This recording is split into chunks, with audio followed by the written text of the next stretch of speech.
Okay. Good morning, everyone. Hope you are doing well. Hopefully, we'll have the opportunity today to discuss a little bit Parshat Korach. So, what we're going to try to do at some point is to analyze perhaps a little bit of the politics. In other words, this was a rebellion. This was a challenge against leadership. And when there's a challenge against leadership, both parties have to maneuver within a system of convincing others to support them, a system of where they need, if you are trying to defend your leadership, you need to convince all that you do is for the sake of others, meaning you are not in this position of power for your own sake, but rather to do good for others. That's, by the way, what real leadership is, that you have this commitment to the klal. So we're going to assess this a little bit politically, but we're going to start off a little bit with the religious end of things. And what do I mean exactly by that? Many years ago, I've shared this in the past, that when we were living in Milwaukee, this goes back, over about 25 years ago, and I was giving a Parsha Dvar Torah, or a class on Pareshat Korach, and Rabbi Zentworski was there.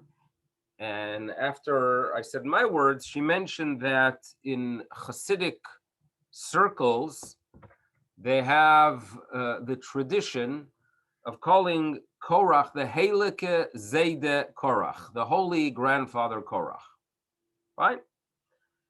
So what is that about? In other words, as far as I know, when you read the Parsha, he's a swallowed up fellow, right? Not exactly a Heilige, but one, especially if you follow the schools of Musar, they focus very much on a person that's driven by his ego, wants power, jealousy took over his whole identity.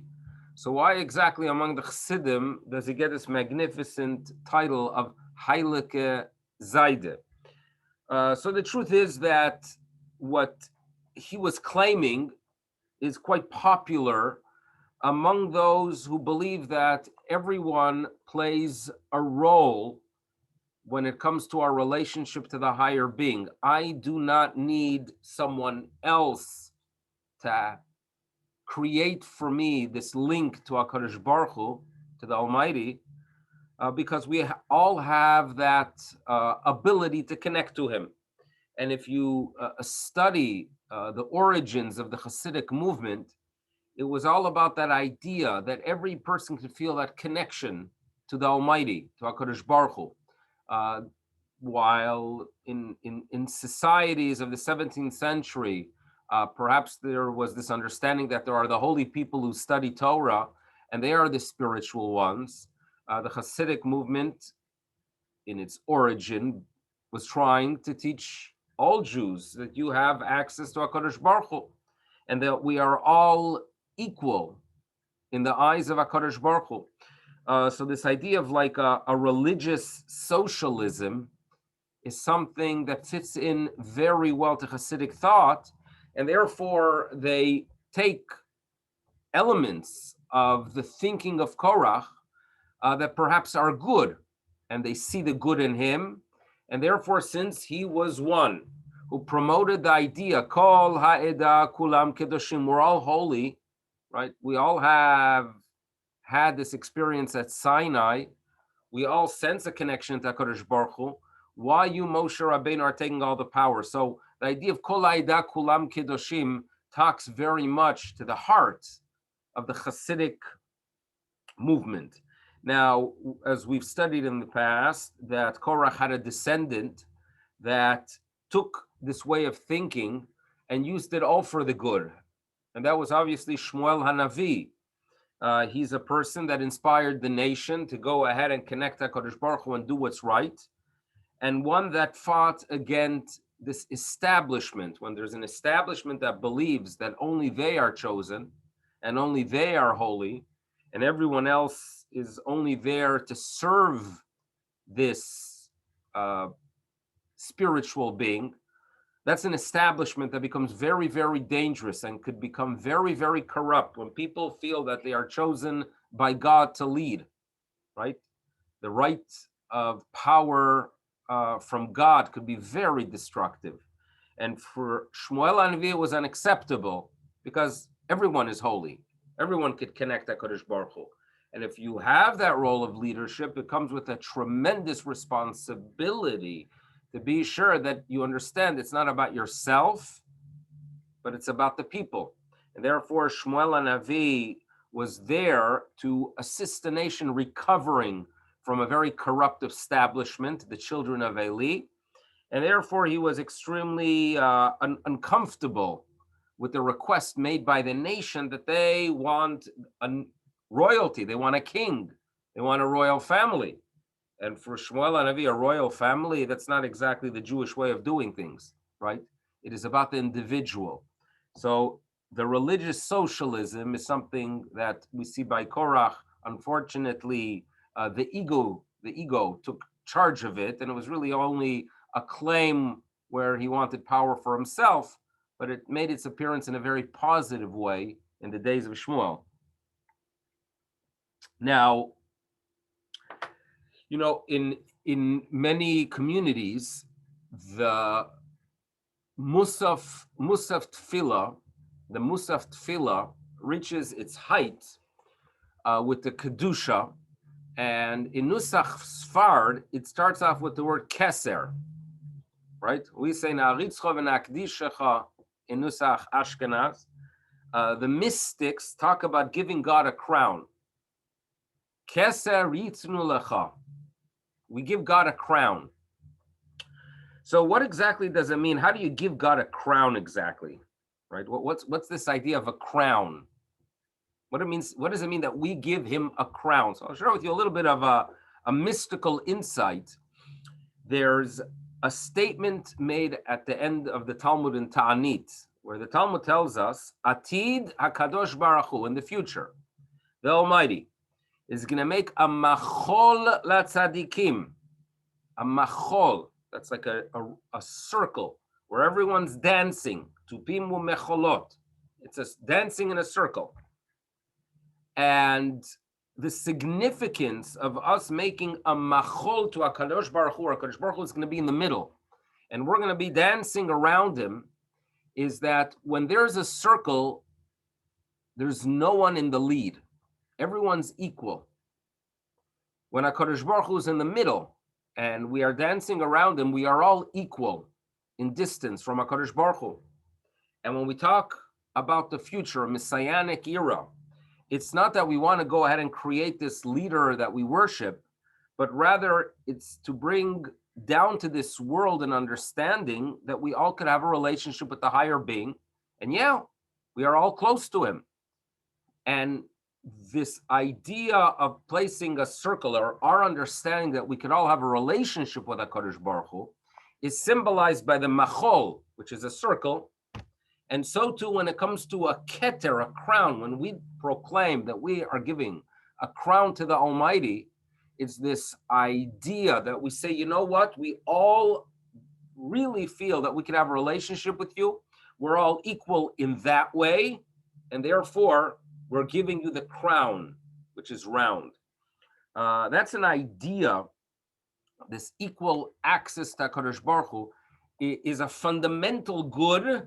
Unfortunately, Korach is not using it in that way. Korach, as a drive, a political drive, he wants to come to power, and he's going to form his coalition to make his way from the opposition to power, to leadership. And that's what we're going to go ahead and study a little bit today. We're going to analyze it as we're going to analyze the politics of this rebellion. And when read carefully, you realize that some magnificent techniques were used by some parties involved. So when we start the parsha, if you have a chumash, you know very well that there are two leaders of a rebellion but then there's a larger group, and it's a significant group, 250 people, right? So you have Korach, you have Datan v'Aviram, you have a fellow called On ben Pelet, which we'll see soon. He vanishes from this story, which is a fascinating story on its own. And then you have the 250 people. And what they do is they arise against Moshe Rabbeinu. They challenge Moshe Rabbeinu.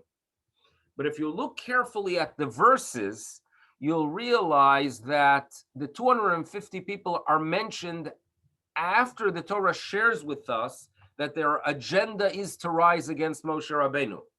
In other words, it is Vayikach Korach. So Korach takes, and the commentators discuss what does it mean to take? What does it mean to take exactly? Did he take himself? Did he take others with words?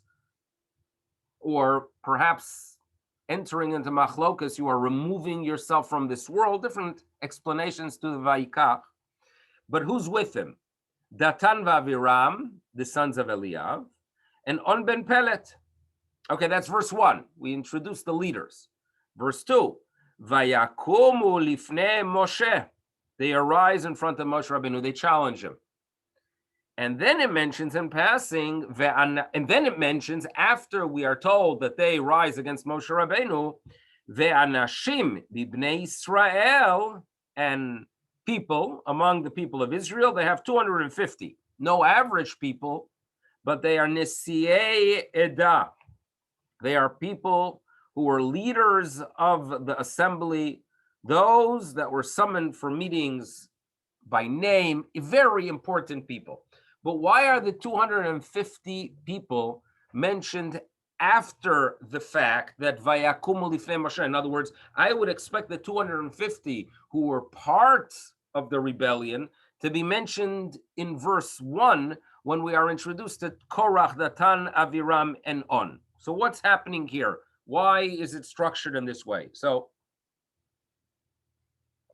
there's something called in political rallies, or in worse scenarios, if it is a rebellion, there's something known as planted supporters. Planted supporters. So what do?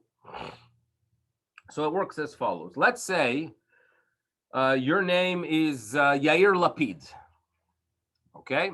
And you want to become Prime Minister of the State of Israel.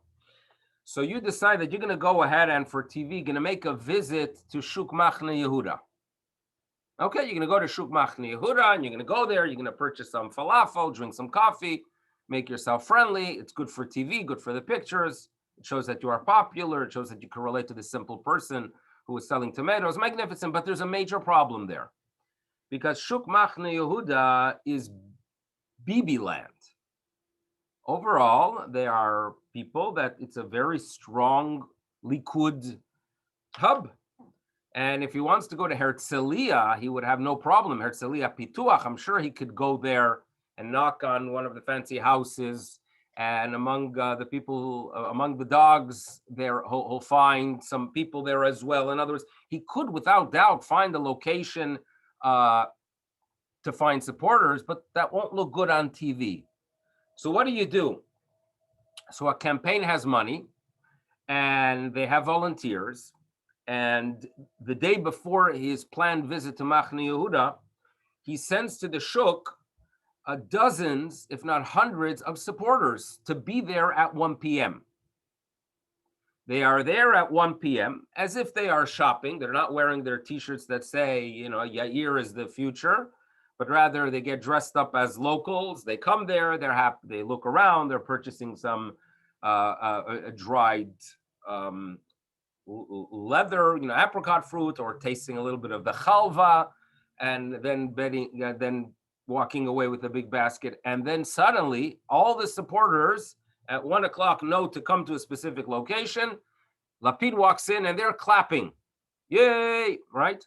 So on TV, this looks very, very good. He randomly walks in, Yair Lapid randomly walks in 1 p.m. to Shuk Machne Yehuda, and what happens? The place was clapping, Yair, right? Those are planted supporters. Now, it actually works. And you can look up, it's done in other places as well, that you place people who are on your side, and it gives the appearance that they are on your side. And during a rebellion where people could be pushed by public opinion, if you happen to be next to Moshe Rabbeinu and you're not one of the planted individuals, and you hear suddenly everyone around you saying, yeah, this is unfair, this is problematic. The behavior of Moshe seems to be problematic. He's holding on to the power. He makes his brother a Kohen Gadol. He likes his nephews are the ones that are taking charge of the temple. A cousin of his is the ruler of the. What's going on here? In other words, question marks are serious. And if everyone around you seems to be going in that direction, the planted supporters could really bring about a rebellion. And therefore, notes the Sforno, what Korach did is that he set up this situation, that he comes with Datan and Aviram, with On ben Pelet, and they arise in front of Moshe, and they happen to have there already from before, as planted supporters, the 250 people. That's how the Sforno reads it. So there's technique used here during this rebellion. And they make their claim. Now, in verse 5, if Moshe Rabbeinu would have been fooled by it, he would have addressed only Korach, Datan, and Aviram. In other words, if he would have thought that the 250 people that are suddenly screaming at him happened to be there, right, he wouldn't have addressed them. But by addressing them in verse 5, Vaidaber el Korach ve'el kol adato, you know what that indicates? That he understood everyone that was there, this edah, that this whole meeting, this assembly of these 250 people that are present, they were planted. Moshe Rabbeinu addressed them, indicating, I understood exactly what's taking place here. They couldn't fill him. Now, one of the heroes of this parsha is a woman that's not mentioned.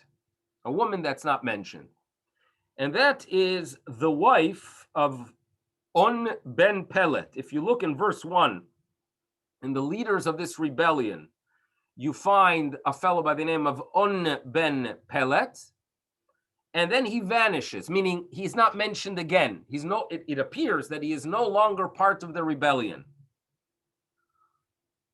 So the rabbis had a tradition, a magnificent tradition, that what happened is that On ben Pelet is fuming, right? He's part of that rebellion where logic is thrown out, where you work with passion, unfair. Moshe Rabbeinu takes the power. His brother's a Kohen Gadol. I could be a Kohen Gadol. So he is really into this movement to overthrow these corrupt rulers. And then he comes home for dinner, and he shares with his wife all his passion, his excitement, his enthusiasm. Tomorrow's a big day. Tomorrow I'm going to become a somebody. You just wait and see. You think I'm a nobody. You'll see I'm going to be a somebody tomorrow. And the wife says, what's going on here? And she says to him, are you out of your mind? You want to go ahead and rebel, and you believe that you'll be a Kohen Gadol. But Korach believes the same, and Dosan and Aviram believe the same, and the 250 people believe the same. That's absurd. Your rebellion makes no sense at all, right? This is basically, she says to her husband, an anti-Moshe movement with no logic at all. When your whole movement is against one person, and you are fighting him with passion, and you are throwing out logic, because logically you're not going to all be Kohanim Gedolim. You're out of your mind. You're going to be finished tomorrow. It's absurd. And she basically was pointing out to him that a movement that is all about getting rid of one person is an absurd movement. You are not thinking. Logic is out the window. Because if you would sit down and think like the wife was doing, you would realize you're mishuggah for joining them. Keep away from them. And the Midrash tells us, and this is in the Talmud as well, is that she put her husband to sleep with some good wine. Next morning, when the rebellion leaders came to gather him, she uncovered herself in a way that made them feel uncomfortable. They left. She protected her husband. That is what the Medrash tells us. She protected her husband. Now, I don't know if he was a happy person always, because every day he would wake up, and I think my feeling is that his wife was completely in charge of him and put him in his place every day. That's my feeling. Why? Because the Midrashim tell us that the word on, which is his name, not a nice name, relates to aninut. Aninut is the intense state of mourning right after we lose someone. And it's a state where there's no recovery. You can't give comfort to the onen. You can't give him comfort. He's he's in the process of honoring a relative that is gone. No comfort can be given. And when this person is living with a spouse that completely controlled him, he suffered with no options of recovery. But the Medrash tells us that if you look at his second name, Pelet, which relates to Pella, like a wonder. And sometimes when you are lacking the seichel and you need a spouse to control you, she's doing wonders for you. Because if you don't think, at least your wife is thinking. And the wife putting him in place, perhaps his life wasn't good, but at least for eternity, the guy is not remembered as one who stood with Korach, but one who in the beginning was challenged. But look at the achievement of the wife. Okay, On Ben Pelet. But what we also see, and what On Ben Pelet's wife is teaching us, movements that are all about being anti one person. That's the only goal of the movement, is not a logical movement. You do things that are illogical when it's all about jealousy towards one person. When you want to form a coalition to overthrow a prime minister, where you have Islamist, extreme left, a woman that's goal is to have public transportation on Shabbos, a person whose whole agenda is to fix the Haredi problem, even though he doesn't like them, like Lieberman. And then you have Bennett as prime minister. It's the craziest coalition in the world. It's absurd. It makes no sense at all. There's no logic. Look at the picture of who they're putting together there. And it makes no sense at all. How is it going forth with no logic? The answer is it's the only thing they have in common is to be anti-Netanyahu, period. And therefore, and personally, I don't think I don't see this lasting long. Because eventually you have to do things, right? You can't run for 4 years on anti-Netanyahu. You have to do things. So what's going to happen when they're going to be dealing with issues, right? Like, you think they're going to see eye to eye? Meretz and Yamina are going to see eye to eye how to deal with an issue of balloons coming from Gaza? Are they going to see eye to eye about properties in Yerushalayim that are owned by Jews and occupied by Palestinians? Are they going to see eye to eye about public transportation on Shabbos that Merav Michali wants? Logic is gone. There's no logic there. What's there? Anti-Netanyahu.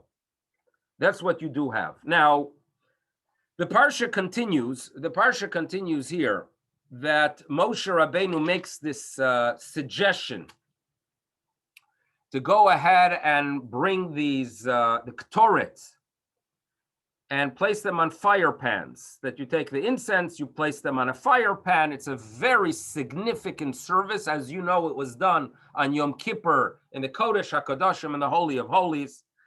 And one will be chosen. Okay, now, Moshe Rabbeinu is what the rabbis call a person who is not machzik b'machloket. You know what it means to be not machzik b'machloket? Imagine you're in a shul And there's an issue. Where one person believes that you should be making kiddush in shul on Eve of a Yontiv, and the other person not. And they get into a fight. And everyone lets out all their stress. It was a very busy day, and you come to shul. Unfortunately, it's an opportunity to let it out. Right after davening, one of the parties goes over to the other and says, "I'm sorry. I apologize for making an issue. I have a good yontif." Now, the party who goes over to the other one was not really the one to blame, but he felt, you know what, this is an opportunity to defuse the situation, to not be machzik b'machloket. The tragic thing that occurs at times is that small issues become bigger issues when each party believes I'm right, and for the sake of truth, we're going to go ahead and continue this fight, because when two people have the truth, that's when you have a churban. Moshe Rabbeinu, as we all know, was not a leader thinking about himself. Everything he did, he was commanded to do. He was a man that deep down at age 80 would have been very happy with a retirement. 80 years old, I have no doubt that if we would have interviewed Moshe Rabbeinu, right before HaKadosh Baruch Hu appears to him by the sneh, and you would ask him, Moshe, where do you see your future? He says, what do you mean? I'm Jewish. I would consider South Florida. In other words, retirement would have been what he's thinking about. I could sit, meditate, think about HaKadosh Baruch Hu, learn Torah. God puts it on him. He's not interested. It's not about himself, not one bit. Everything he does for Klal Yisrael. The last 40 years of his life, the ones that have guided us since then, were ones that he had no life anymore. Nothing about himself. Zero. No free will. And here he's being challenged. He's being challenged by people that we know very well. It's the ego, the desire for power, to be a somebody. Korach wanted to be a somebody. According to Chazal, he was wealthy. He had it all. He wanted more, human nature. People who are bitter are the ones that cause the machlokes. Moshe Rabbeinu had every right to go ahead, turn to HaKadosh Baruch Hu and say, finish them off, and they would have been finished, and they were. But that's not Moshe Rabbeinu. Moshe Rabbeinu makes his way, Vayishlach Moshe in verse 12, and this is a very powerful verse. It's a very powerful verse because we are to be inspired that there are circumstances that we got to lower ourselves for the sake of Shalom. Vayishlach Moshe, likro ledosam lelavirim. He calls them. And by the way, it's a tremendous covet to be called by Moshe Rabbeinu, to go ahead and get that personal call from him. That was one it's honorable, it's incredible. Vayomru, and what do they say? Lo na'ale, we're not coming up, we're not going up. They were right, they were going down very, very soon. Lo na'ale. And then they start criticizing Moshe Rabbeinu. And this is long and detailed criticism, and the Torah feels that we need to hear it. I think as an editor of the text, I would ignore it, but the Torah feels we need to hear what they said. Number one, you took hame'at, is it not enough that you brought us out of a land of milk and honey? So in other words, they're mentioning here issues that the nation was struggling with. The nation was struggling with the fact. This is after the Meraglim, where their whole desire was to settle in a land, and now they're going to be here for the next 40 years. A painful moment. It was a moment that the idea of living in a milk and honey land was no longer a reality. And Dasan and Avira mention it as part of the rebellion. You took us out of a land that was flowing with milk and honey. Number two. And now you didn't just take us out, but in verse 14, moreover, you did not bring us to a land flowing with milk and honey. Okay, next, nor did you give us Nachala Sadeh Vakerem. Now, what exactly do they mention? And you didn't even give us a heritage of a field and a vineyard. What does that have to do with anything? Commentators note that if you envision this gathering there that is in a public area next to Moshe's tent where the Levim are settled, and everyone was there, people came. I mean, let's face it, they didn't have entertainment. You know how it is in Eretz Yisrael in some neighborhoods that if there's some kind of event, within a couple minutes, you could have thousands of people coming, right? Why? Why is it? So remember, in many of these locations, they don't have TVs and they don't have other distractions and they don't have ball games. So as a result, when there's some excitement, people come. People come. That's how you get large crowds, right? I remember in Yerushalayim, Lahavdil, Chas v'sholom, not comparing a ball game, but there was a Pidyon Petar Chamor, which is a ceremony that doesn't happen often. So there were signs that are going up that it's going to occur in 4 hours, and within 4 hours, there were thousands of people there. And some of the Americans that I was with at the time were wondering, how does this happen here that so fast people come? So the answer is that there was a very large crowd. And do you know what was happening in people's minds as they were experiencing a large crowd?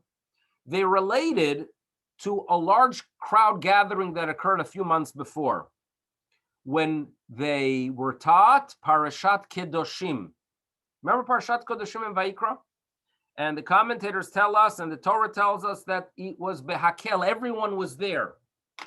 And it appears that Korach, Dasan, and Aviram were manipulating the crowd by using language from Parashas Kedoshim, meaning to relate to this. It was like that was the experience that inspired them. They wanted to inspire them to join a rebellion by using language from that gathering.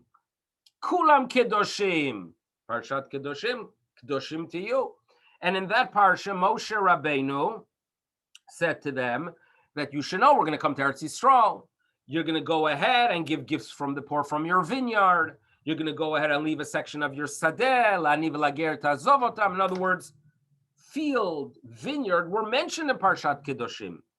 And therefore, it was an opportunity for them and say, Moshe Rabbeinu, where's your Parashat Kedoshim? You talked about vineyards. You didn't give us a vineyard. Did you give us a field? You didn't give us a field. You, Moshe Rabbeinu, you don't deliver. You don't deliver. You know what you are doing? You ha'enei ha'nashim ha'hem tenaker. Even if you go ahead and remove the eyeballs of these people, we're not coming. Now, what do they mean by that? So what we're trying to assess is what do they mean exactly by, gouging out the eyes. What are they referring to? So number one, according to some commentators, this refers to the shochad. In other words, we know that when you bribe someone, you are blinding him. Someone you can't stand, they give you a nice gift, you suddenly like them. That's bribery. So what they were saying is that Moshe Rabbeinu, you tried to bribe us by calling us up and giving us this covet of calling us. This is Dastan and Avir. I'm talking, we're not going to be tempted by that bribery. That's one explanation. But there's another explanation here. You know, that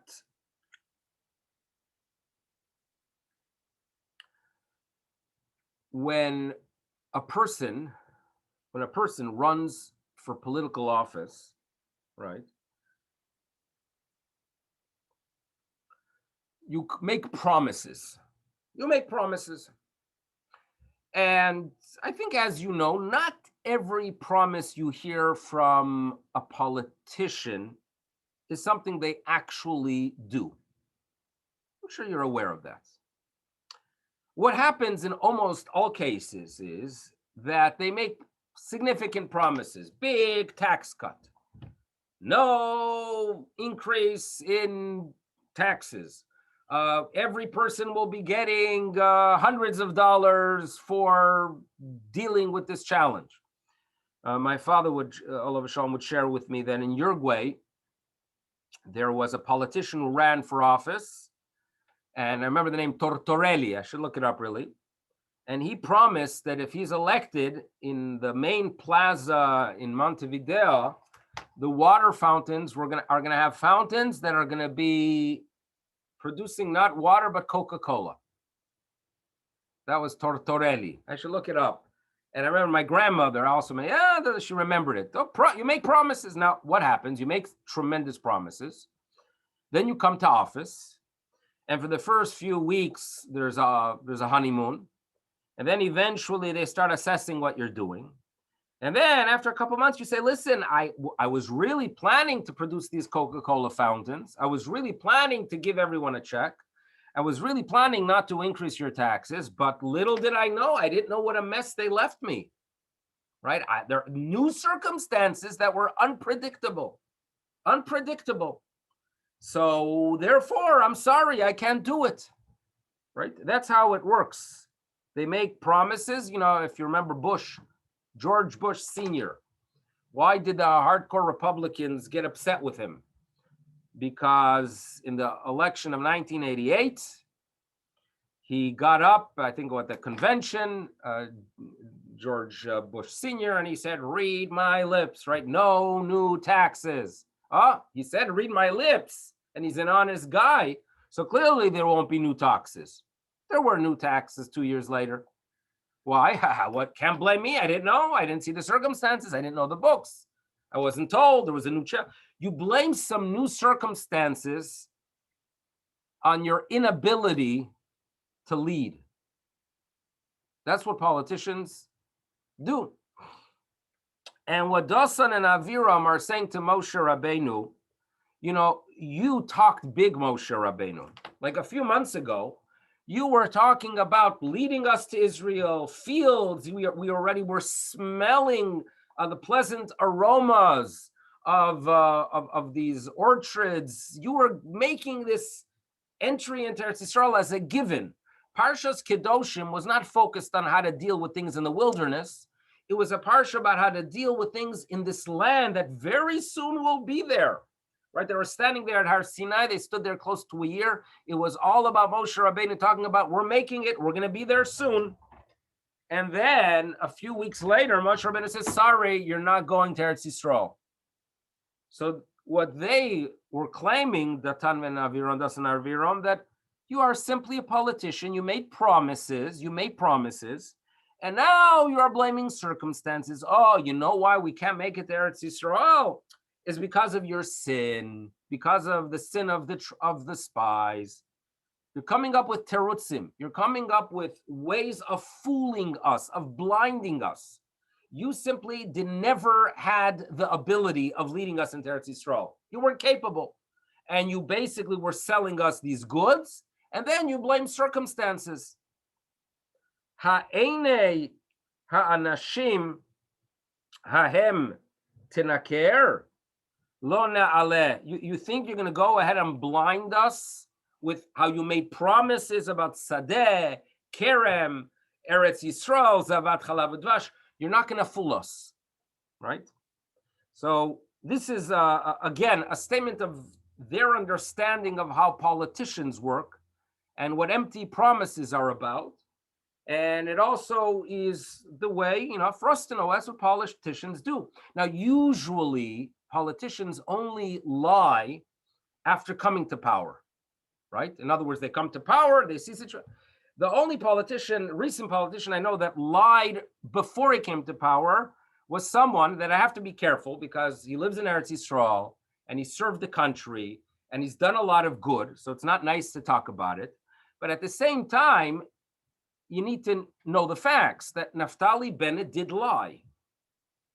In other words, when you look at this coalition in Israel, and we're all involved, we are concerned about what's happening, but let's call it what it is, a lie. In other words, to sign a document on live TV that you're not going to go ahead and join Lapid, and then right after election join. And I'm not saying it's going to be a wonderful government of unity and kumbaya. They're going to all get together.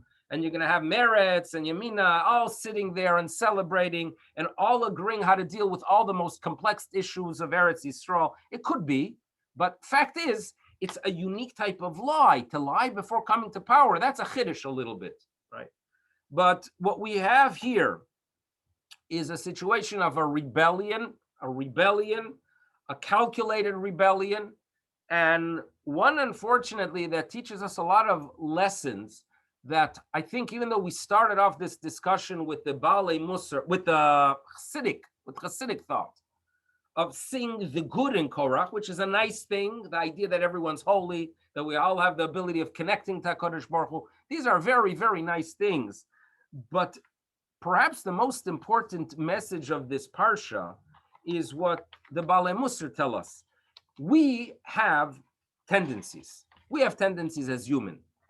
We have kina, we have ta'ava, and we have kavod. In other words, we have desires. There are desires that HaKadosh Baruch Hu put within our system, and they are there for a very, very good reason. If we channel them appropriately, we do some incredible things with them. If we do not control them, we could destroy ourselves. And the desire to achieve is a good thing, right? I want to achieve. I want to live a meaningful life. There are some very good things we could achieve with the fact that we are human. But when we don't control it, and we, number one, don't understand that these drives don't always come from a kosher place. And number two, when we start infusing them with meaning and trying to defend it, we can become very, very destructive. We talk about machlokes. And machlokes is something that has caused so much harm in so many communities throughout the ages. And there are times that you read about a machlokes, about a halachic issue, and a significant percentage of what each party is saying or the strong position they take comes from a very good place. But reality is that even in such cases, if there is 2% of this drive to attack the other person, if 2% comes from a disliking of that individual, that causes destruction. How much more so if it's 4%, or how much more so if the fact that you make an issue about something, and unfortunately it's jealousy that's driving it, or it's the desire for honor or for recognition. That's what the Torah writes this parsha for. V'lo yeke korach, it's a mitzvah according to many authorities, that we have this responsibility of living a life, not to be like Korach. Know your place, right? If you want to go ahead and you see something that is problematic among authorities, okay, there's a way to deal with it. But when the desire for recognition, the desire for kavod takes charge, this is the churban that this parsha talks about. So this is really the core ideas of what's taking place here. Humans have this desire of being on a high place and having recognition. Right? Having recognition, for some reason, there's a strong drive. And while the podium symbolizes a place of recognition, a hole symbolizes the idea that when your desire for that recognition hurts others and is destructive, that is where you belong. And therefore, Adat Korach was swallowed. And that's what this parsha is about. The parsha ends off by strengthening the role of the Kohanim and the Levim, where all the gifts that are designated for them are presented. We talked in the past about the difference between what was given to the Kohen, which was amount that fluctuated. On the other hand, what was given to the Levi was a precise amount. And we talked about the fact that it really relates to different personalities, that there are those who appreciate just getting their precise amount because they are people of precision, the Levim.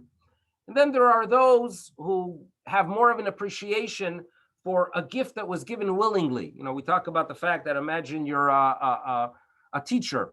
And for teachers, sometimes, you know, they give, the school will give, let's say, a $10 Starbucks gift. This, I have my daughter, Devora, teaches in Eitz Chaim. And she mentioned that, you know, that someone gave a gift of, I don't know, $10, $30 for Starbucks. Those little things, for some reason, mean a lot. Now, even though percentage-wise it is nothing compared to the salary, and the salary is what you need to survive, but the idea that, you know what, someone recognizes the commitment that you have teaching little kids in 7th grade or in 8th grade, not easy. So the Kohen is such a person. He's not a person of precision. He's a person of emotion. He's a person that gives his heart to things. and therefore the gift to the Kohen fluctuates. So this is something we talked about in the past about the section, but for now, hopefully we learned a little bit about politics. May the Almighty protect all those in Eretz Yisrael during times of challenge. We hope for good things. We daven for good things. And at the same time, hopefully we can learn a little bit of a lesson from this very significant parsha. Okay, Good day.